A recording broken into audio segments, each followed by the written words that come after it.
ಯಾವ ಸಂದರ್ಭದಲ್ಲಿ ಏನು ಮಾಡ್ತಾರೆ ಅನ್ನೋದು ಯಾರಿಗೂ ಸಹ ಗೊತ್ತಾಗೋದಿಲ್ಲ. ಅವರು ಒಂದು ಗಂಭೀರ ರೀತಿಯಲ್ಲಿ ನಮ್ಮ ಕಚೇರಿಯನ್ನು ನೋಡೋ ಸಂದರ್ಭದಲ್ಲಿ ಕಾಂಗ್ರೆಸ್ ಕಾರ್ಯಕರ್ತರು ಅದನ್ನು ಪ್ರತಿಭಟನೆ ಮಾಡಿದ್ದಾರೆ.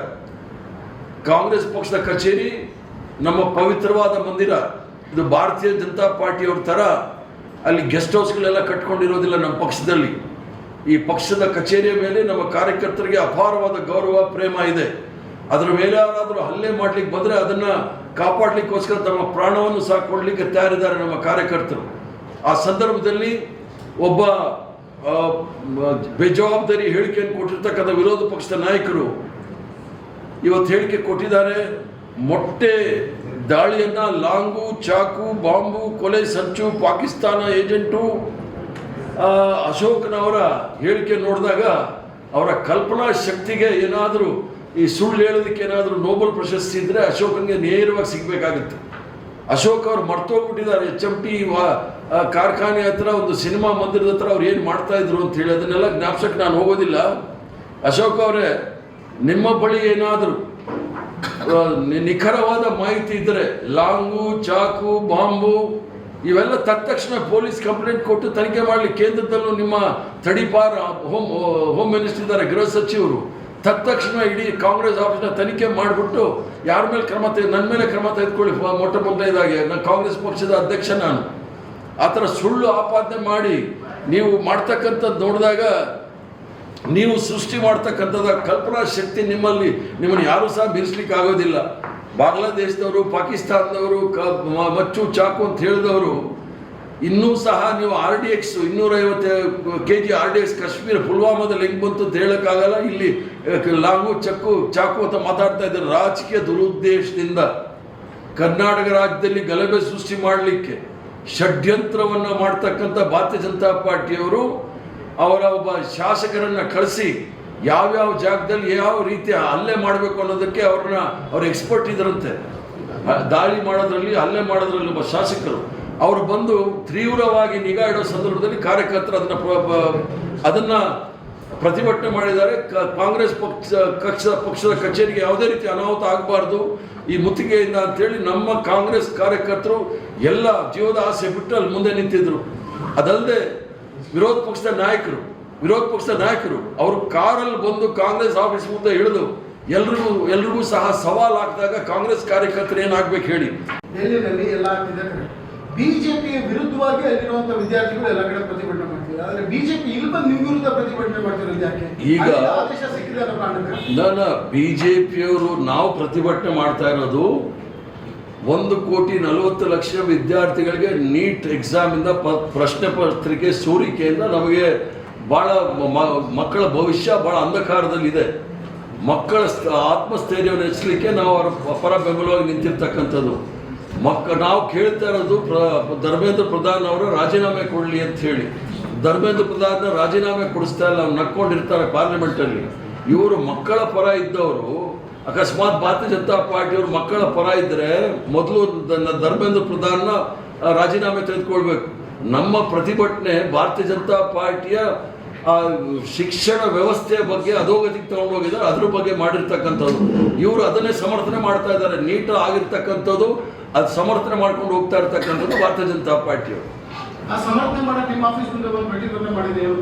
ಈಗ ನಮ್ಮ ಆಫೀಸ್ ಮುಂದೆ ಅವರು ಪ್ರತಿಭಟನೆ ಮಾಡೋದು ಏನಕ್ಕೆ? ನಾವು ನೀಟ್ ವಿರುದ್ಧ ನಾವು ಪ್ರತಿಭಟನೆ ಮಾಡ್ತಾ ಇದ್ದೀವಿ ಅನ್ನೋದಕ್ಕೆ ಅವ್ರು ಸಮರ್ಥನೆ ಮಾಡ್ತಾ ಇರೋದು. ಅವ್ರು ನೀಟಿಗೆ ಸಮರ್ಥನೆ ಮಾಡ್ತಾ ಇದ್ದಾರೆ, ಅವ್ರು ಮಾಡಿರೋದಿಲ್ಲ ಸರಿ ಅಂತ ಹೇಳಿ. BP ಹರೀಶ್ ಅವರು ಹೇಳ್ತಾರೆ, ನಾನು ದಾರಿ ತಪ್ಪಿ ಬಂದೆ, ಆದ್ರೆ ಮೊಟ್ಟೆ ಹೊಡೆದ ರೌಡಿ ಸಂಸ್ಕೃತಿಯನ್ನು ತೋರಿಸಿದ್ದಾರೆ, ಅದು ಅವರು ಒಬ್ಬ ಶಾಸಕನಾಗಿ ದಾರಿ ತಪ್ಪಿ. ನಾವು ಆಪರೇಷನ್ ಕಮಲ್ದವರಲ್ಲ, ಬಿಜೆಪಿ ಅವ್ರನ್ನ ಕರ್ಕೊಂಬಂದು ಕಾಂಗ್ರೆಸ್ ಸೇರಿಸ್ಕೊಳ್ಳೋಕೆ. ಆ ಆಪರೇಷನ್ ದಾರಿ ತಪ್ಪಿದ ಮಗ ಅವನು ಯಾಕೆ ಅದನ್ನ ಇಲ್ಲಿ ಯಾಕೆ ಬಂದಂತೆ? ಇಲ್ಲಿ ಬಂದಿದ್ದೆ ದೊಡ್ಡ ಷಡ್ಯಂತ್ರ. ಅದು ಅಶೋಕ್ ಹೇಳಿದ್ರಲ್ಲ, ಬಾಂಬು, ಲಾಂಗು, ಚಾಕು ಅದನ್ನೆಲ್ಲ ಬಹಳ ಗೋಪ್ಯವಾಗಿ ಬಂದು ಇಟ್ಟು ಹೋಗಿ ನಮ್ಮ ಮೇಲೆ ಆಪಾದನೆ ಮಾಡಕ್ಕೆ ಬಂದಿರೋದು. ಅದು ಯಾರ ಕಾರಲ್ಲಿ ಇತ್ತು ಅಂತ ನಾನು ಈಗ ಹೇಳಲ್ಲ, ತನಿಖೆ ಆದ್ಮೇಲೆ ನಿಮ್ಗೆ ಹೇಳ್ತೀನಿ. ಮೆಕ್ಯಾನಿಸಮ್ ಏನು ಸರ್? ಈಗ ಒಂದೇ ಪಾರ್ಲಿಮೆಂಟ್ ಅಲ್ಲಿ ಸೆಷನ್ ಶುರುವಾಗಿದ ತಕ್ಷಣ ಒಂದು ಸ್ಟೇಟ್ಮೆಂಟ್ ಬರುತ್ತೆ, ಪ್ರಿಯಾಂಕಾ ಗಾಂಧಿ ಅವರು ರಚನೆ ಆಗಿದ ತಕ್ಷಣ ಹೊರಗಡೆ ಬಂದು ಇವ್ರ ಸಂತತಿಯವರು ಇದಕ್ಕಿನ್ನ ಏನು ಹೇಳಲಿಕ್ಕಾಗುತ್ತೆ? ಆ ಥರ ಏನಾದ್ರು ಇದ್ರೆ ನಿರ್ದಿಷ್ಟವಾಗಿ ಅದನ್ನು ಹೇಳಬೇಕಾಗುತ್ತೆ, ಎಲ್ಲೆಲ್ಲಿ ಏನೇನು ಆಗಿದೆ ಅಂತ ಹೇಳಿ.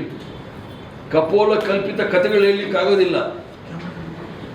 ಪ್ಯಾಕೇಜ್ ಹಿಂದೂಗಳ ಎಲ್ಲೇ ಮಾಡಿದ್ದಾರೆ ಸರ್. ಈಗ ಅವ್ರು ಬಂದದ್ದು ಈಗ ನಿಮ್ಮ ಕಚೇರಿ ಮುಂದೆ ಹಿಡಿದ್ರು, ನಿಮ್ಗೆ ಬೆದರಿಕೆ ಹಾಕಿದ್ರು, ಧಮಕಿ ಹಾಕಿದ್ರು ಅಂತ ಹೇಳಿದ್ರು. ಅವ್ರು ಕಾರಲ್ಲಿ ಹೋಗ್ತಿದ್ದಾರನ್ನ ಅಥವಾ ಬಸ್ಸಲ್ಲಿ ಹೋಗ್ತಿದಾರ ನಿಮ್ಮನ್ನು ಅಟ್ಯಾಕ್ ಮಾಡಿದ್ದಾರೆ. ನೀವು ಅವ್ರು ಬಸ್ಸಲ್ಲಿ ಹೋಗ್ತಿದ್ದವ್ರನ್ನ ಅಟ್ಯಾಕ್ ಮಾಡಿದ್ದಾರೆ. ನೀವು ಒಂದು ನಿಮಿಷ, ನೀವು ಅವ್ರನ್ನ ನಮ್ಮ ಕಚೇರಿ ಮುಂದೆ ಹಿಡಿದ್ರು, ಧಮಕಿ ಹಾಕಿದ್ರು, ಹಂಗಾಗಿ ನಮ್ಮರು ಸುಮ್ಮನಿಲ್ಲ ಅಂತ ನೀವು ಕಪೋಲ ಕಲ್ಪಿತ ಹೇಳ್ತಿದ್ದಾರೆ ಸರ್. ಕಾರಲ್ಲಿ ಬಂದು ನಿಂತಿದ್ದ ಗ್ಯಾರಂಟಿನ ಪಾಸ್ ಆಗ್ತಾ ಪಾಸ್ ಆಗ್ತಾ ಇರಲಿಲ್ಲ. ಕಾರಲ್ಲಿ ನಿಲ್ಲಿಸಿ ನಮ್ಮ ಮಾಧ್ಯಮಗಳೆಲ್ಲ ತೋರಿಸಿ ಅದನ್ನ ಕಾರ್ನ ನಿಲ್ಲಿಸಿ ಧಮಕಿ ಹಾಕುವಾಗ ಕಾರ್ಯಕರ್ತರು ಏನ್ ಮಾಡ್ತಾರೆ, ವಿರೋಧ ಪಕ್ಷದ ನಾಯಕರು ಕಾರಲ್ಲಿ ಬಂದು ಇಳಿದಿದ್ದಾರೆ. ಅದು ನಾವು ವಿಡಿಯೋ ನಮ್ಮಲ್ಲೂ ಇದೆ, ಬೇಕಾದ್ರೆ ತೋರಿಸ್ತೀನಿ. ಕಾರಲ್ಲಿ ಇಳಿಬೇಕಾದಿಲ್ಲ, ಮತ್ತೆ ಬಸ್ಸು ಬೇರೆ ರೂಟಲ್ಲಿ ಹೋಗಿದ್ರೆ ಈ ರೂಟಲ್ಲಿ ಯಾಕೆ ಕರ್ಕೊಂಬಂದರಂತೆ? ಪೊಲೀಸರಲ್ಲ, ಇವರೇ ಧಮಕಿ ಹಾಕಿ KSRTC ಬಸ್ ಅವ್ರಿಗೆ ಧಮಕಿ ಹಾಕಿ ಈ ರೂಟಲ್ಲಿ ಕರ್ಕೊಂಡು ಹೋಗುವಂತ ಕರ್ಕೊಂಡು ಬಂದಿರೋದು. ಇಲ್ಲಿ ನಿಂತು ಪ್ರತಿಭಟನೆ ಮಾಡ್ಲಿಕ್ಕೆ ಪ್ರಯತ್ನ ಮಾಡಿದ್ರು. ಕಾರ್ಯಕರ್ತರು ನೋಡಿ ಭಯ ಬಿದ್ದು ಅವ್ರು ಹೋಗಿರ್ತಕ್ಕಂಥದ್ದು. ಈಗ ನಾವು ಕಂಪ್ಲೇಂಟ್ ಕೊಡ್ತಾ ಇದ್ದೀವಿ ಅವ್ರ ಮೇಲೆ. ಬೇರೆ ಬೇರೆ ಸಂದರ್ಭಗಳಲ್ಲಿ ಪ್ರತಿಭಟನೆ ಆದಾಗ ಕಾಂಗ್ರೆಸ್ ಬೇರೆ ಸ್ವರೂಪದ ಪ್ರತಿಭಟನೆಗಳನ್ನು ಮಾಡುದು. ಆದ್ರೆ ಈಗ ಮೊಟ್ಟೆ ಬಿಜೆಪಿ ಕಚೇರಿಗೆ ನಾವು ಹೋಗಿದ್ವಿ, ಅಲ್ಲಿ ಯಾರಾದ್ರೂ ಮೊಟ್ಟೆ ಹೊಡೆದ್ರ? ಇಲ್ಲಿ ಬಂದು ಬಿಜೆಪಿ ಅವ್ರು ಮೊಟ್ಟೆ ಹೊಡೆದ ಮೇಲೆ ಇವರು ಕಾಂಗ್ರೆಸ್ ಕಾರ್ಯಕರ್ತರು ಆ ಮೊಟ್ಟೆ ತೆಗೆದು ಹೊಡೆದಿರೋದು.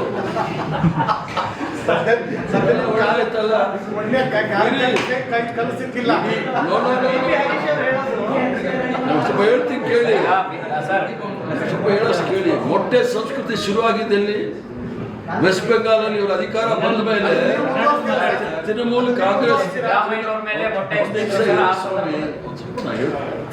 ಕಾಂಗ್ರೆಸ್ ಶಾಸಕರ ಮೇಲೆ ಎಲ್ಲರ ಮೇಲೂ ಮೊಟ್ಟೆ ಎಸೆದ್ರಲ್ಲ, ಅವಾಗ ಎಲ್ಲೋಗಿತ್ತಂತೆ ಮೊಟ್ಟೆ ಔಟ್ ಆಫ್ ಸ್ಟಾಕ್ ಇತ್ತಂತ. ಸೊ ಇವ್ರ ಸಂಸ್ಕೃತಿ ಇವ್ರು ಇಲ್ಲಿ ತೋರ್ಸಕ್ ಬಂದ್ರು, ಅದ್ರ ಸರಿಯಾಗಿ ಉತ್ತರ ಕೊಟ್ಟಿದ್ದಾರೆ ನಮ್ಮ ಕಾರ್ಯಕರ್ತರು. ನಾನು ಇಲ್ಲ ಅಂತ ಹೇಳಲ್ಲ, ಇದೆಲ್ಲ ಆಗ್ಬಾರ್ದು. ಅವ್ರು ಮಾಡಿದ್ರು ನಾವು ಮಾಡಿದ್ರು ವ್ಯತ್ಯಾಸ ಪ್ರಶ್ನೆ ಅಲ್ಲ. ಈ ಕಾರ್ಯಕರ್ತರು ಏನ್ ಮಾಡ್ತಾರೆ, ಅವರು ಮಂದಿರ ದೇವಸ್ಥಾನ ಅಂತ ತಿಳ್ಕೊಂಡಿರ್ತಕ್ಕಂಥ ಕಚೇರಿ ಮೇಲೆ ದಾಳಿ ಬಂದ್ರೆ ಸೆಲ್ಫ್ ಡಿಫೆನ್ಸ್ ಎಲ್ಲ ಅವ್ರು ಮಾಡ್ಕೊಂಡಿದ್ದಾರೆ. ಅದೇ ಮೊಟ್ಟೆ ತೆಗೆದು ಅವ್ರು ಹೊಡೆದಿದ್ದಾರೆ. ದಾರಿ ತಪ್ಪಿ ಕಾಂಗ್ರೆಸ್ ಆಫೀಸ್ಗೆ ಬರಬೇಕಾದ್ರೆ ಕಾರಣ ಏನು? ಅಲ್ಲಿ ಬಹಳ ಗಂಭೀರವಾಗಿ ಎಲ್ಲೆಲ್ಲಿ ಇಟ್ಟರೆ ಏನೇನು ತೊಂದರೆ ಆಗ್ಬೋದು ಅಂತ ನೋಡಿದ್ರಲ್ಲ, ಅದನ್ನ ಇವ್ರು ಹೇಳ್ಬೇಕಾಗತ್ತೆ. ಅದ್ರ ಜೊತೆಗೆ ಬಸ್ ಹೋಗ್ತಾ ಇತ್ತಾನೆ, ಬಸ್ ಹೋಗುವಾಗ ಆ ಪೊಲೀಸವರು ಅವ್ರಿಗೆ ನೀರು ಕೊಟ್ಟಿದ್ದಾರೆ ಚೆನ್ನಾಗಿ ಕೂಗ್ಲಿ ಅಂತ, ಭಾರತೀಯ ಜನತಾ ಪಾರ್ಟಿ ಅವ್ರಿಗೆ.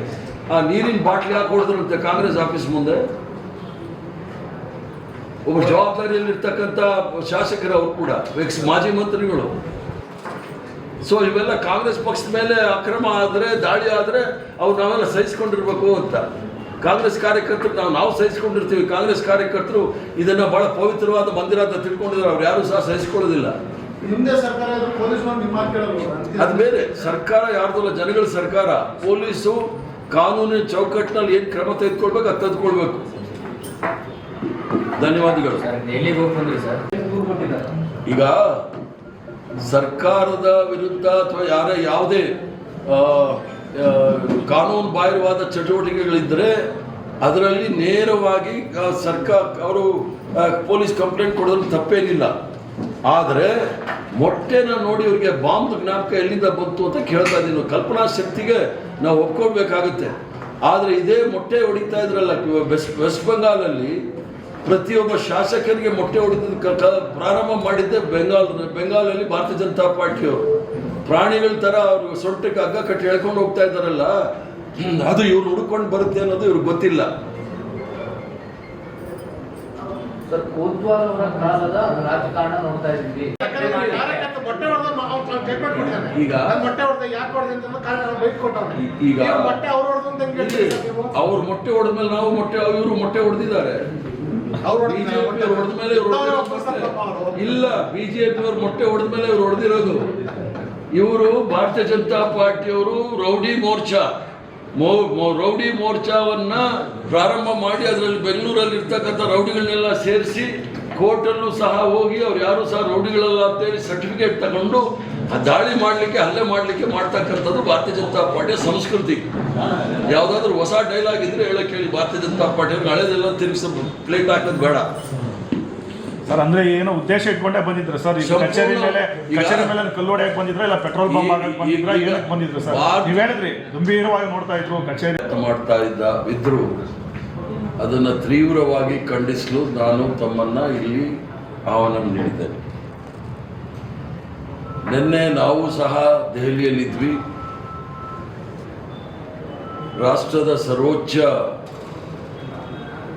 ಪ್ರಜಾಪ್ರಭುತ್ವದ ಮಂದಿರ ಅಂತ ಹೇಳ್ತೀರಿ, ಅದರ ವಿರೋಧ ಪಕ್ಷದ ನಾಯಕರು ಅವರು ಶಾಡೋ ಪ್ರೈಮ್ ಮಿನಿಸ್ಟರ್ ಅಂತ ಹೇಳ್ತಾರೆ. ಸರ್ಕಾರದ ಲೋಪದೋಷಗಳನ್ನು ಜನಸಾಮಾನ್ಯರಿಗೆ ಮತ್ತು ಸರ್ಕಾರದ ಕಿವಿ ಇಡ್ತಕ್ಕಂಥ ಕೆಲಸವನ್ನು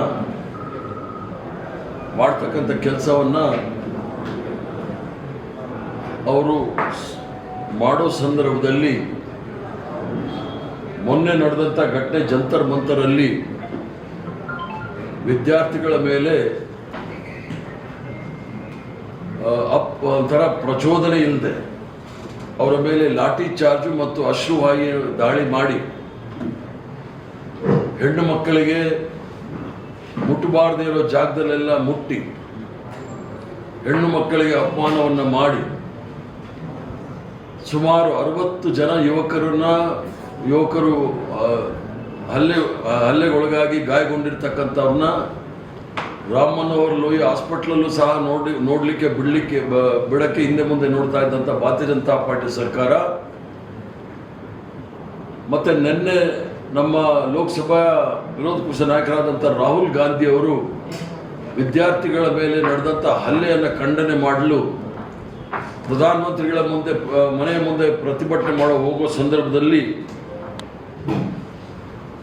ಯಾವ ರೀತಿ ಪೊಲೀಸರ ದೌರ್ಜನ್ಯ ಅವರಿಂದ ಅವ್ರ ಮೇಲೆ ಹಲ್ಲೆ ಮಾಡಿಸಿದ್ದಾರೆ ಅನ್ನೋದನ್ನು ನೋಡಿದಾಗ ಅದರಲ್ಲಿ ಬಹಳಷ್ಟು ಜನ ಪೊಲೀಸ್ ಥರನೇ ಕಾಣ್ತಾ ಇರಲಿಲ್ಲ. ಎಲ್ಲ ಫ್ಯಾಷನ್ ಕಟ್ ಇಟ್ಕೊಂಡಿದ್ರು ದಾಡಿಗಳು. ಅವರೆಲ್ಲರೂ ಸಹ ನಾಗ್ಪುರ್ ಯೂನಿವರ್ಸಿಟಿಯಿಂದ ಬಂದಿರತಕ್ಕಂಥ ಪಡೆಗಳು ಅಂತ ಕಾಣ್ತಾ ಇತ್ತು ನನಗೆ. ಪೊಲೀಸವರು ಅಲ್ಲದೆ ಪೊಲೀಸವರ ಹೆಸರಲ್ಲಿ ರಾಹುಲ್ ಗಾಂಧಿ ಅವ್ರ ಮೇಲೆ ಹಲ್ಲೆ ಮಾಡಿ ಅವ್ರಿಗೆ ಮೂಗಲ್ಲಿ ಎಲ್ಲ ರಕ್ತ ಬಂದಿರತಕ್ಕಂಥದ್ದು ಇಡೀ ಪ್ರಪಂಚ ನೋಡಿದೆ. ಈ ಹಲ್ಲೆಯನ್ನು ಖಂಡಿಸಿ ನಾವೆಲ್ಲರೂ ಸಹ ಪ್ರತಿಭಟನೆ ದೇಶದ ತುಂಬ ನಾವು ಮಾಡೋ ಸಂದರ್ಭದಲ್ಲಿ ಇವತ್ತು ಸಹ ಭಾರತೀಯ ಜನತಾ ಪಾರ್ಟಿಯ ಕಚೇರಿ ಮುಂದೆ ಪ್ರದರ್ಶನ ಮಾಡಬೇಕಾಗಿತ್ತು. ಮಾಡಲಿಕ್ಕೆ ನಮ್ಮ ಕಾರ್ಯಕರ್ತರು ಹೋದಾಗ ಶಾಂತಿಯುತವಾದ ಪ್ರತಿಭಟನೆ, ರಾಹುಲ್ ಗಾಂಧಿ ಅವರು ಸಹ ಶಾಂತಿಯುತವಾದ ಪ್ರತಿಭಟನೆ ಮಾಡೋ ಸಂದರ್ಭದಲ್ಲಿ ಅವರ ಮೇಲೆ ಹಲ್ಲೆ ನಡೆದಿದೆ. ಬೆಂಗಳೂರು ನಗರದಲ್ಲೂ ಸಹ ಪ್ರತಿಭಟನೆ ಮಾಡೋ ಸಂದರ್ಭದಲ್ಲಿ ಅಲ್ಲೂ ಸಹ ಅವರು ದೌರ್ಜನ್ಯ ಮಾಡಲಿಕ್ಕೆ ಪ್ರಯತ್ನ ಮಾಡಿದ್ರು ಮತ್ತು ಭಾರತೀಯ ಜನತಾ ಪಾರ್ಟಿಯವರು ಕರೆ ಕೊಟ್ಟಿದ್ರು, ಎಲ್ಲ ಕಾಂಗ್ರೆಸ್ ಪಕ್ಷದ ಕಚೇರಿಯ ಮುಂದೆ ನೀವು ದಾಳಿ ಮಾಡಬೇಕು ಮತ್ತು ಪ್ರತಿಭಟನೆ ಮಾಡಬೇಕು ಅಂತ ಹೇಳಿ. ಈಗ ಸರ್ಕಾರದ ವಿರುದ್ಧ ಅಥವಾ ಯಾವುದೇ ಕಾನೂನು ಬಾಹಿರವಾದ ಚಟುವಟಿಕೆಗಳಿದ್ದರೆ ಅದರಲ್ಲಿ ನೇರವಾಗಿ ಅವರು ಪೊಲೀಸ್ ಕಂಪ್ಲೇಂಟ್ ಕೊಡೋದ್ರಲ್ಲಿ ತಪ್ಪೇನಿಲ್ಲ. ಆದರೆ ಮೊಟ್ಟೆನ ನೋಡಿ ಅವರಿಗೆ ಬಾಂಬ್ ಜ್ಞಾಪಕ ಎಲ್ಲಿಂದ ಬಂತು ಅಂತ ಕೇಳ್ತಾ ಇದ್ದೀನಿ. ಕಲ್ಪನಾ ಶಕ್ತಿಗೆ ನಾವು ಒಪ್ಕೊಳ್ಬೇಕಾಗುತ್ತೆ. ಆದರೆ ಇದೇ ಮೊಟ್ಟೆ ಹೊಡಿತಾ ಇದ್ರಲ್ಲ ವೆಸ್ಟ್ ಬೆಂಗಾಲಲ್ಲಿ ಪ್ರತಿಯೊಬ್ಬ ಶಾಸಕರಿಗೆ ಮೊಟ್ಟೆ ಹೊಡಿದ ಪ್ರಾರಂಭ ಮಾಡಿದ್ದೆ ಬೆಂಗಾಲಲ್ಲಿ ಭಾರತೀಯ ಜನತಾ ಪಾರ್ಟಿಯವರು. ಪ್ರಾಣಿಗಳ ಥರ ಅವರು ಸೊಂಟಕ್ಕೆ ಹಗ್ಗ ಕಟ್ಟಿ ಹೇಳ್ಕೊಂಡು ಹೋಗ್ತಾ ಇದ್ದಾರಲ್ಲ, ಅದು ಇವ್ರು ಹುಡ್ಕೊಂಡು ಬರುತ್ತೆ ಅನ್ನೋದು ಇವ್ರಿಗೆ ಗೊತ್ತಿಲ್ಲ.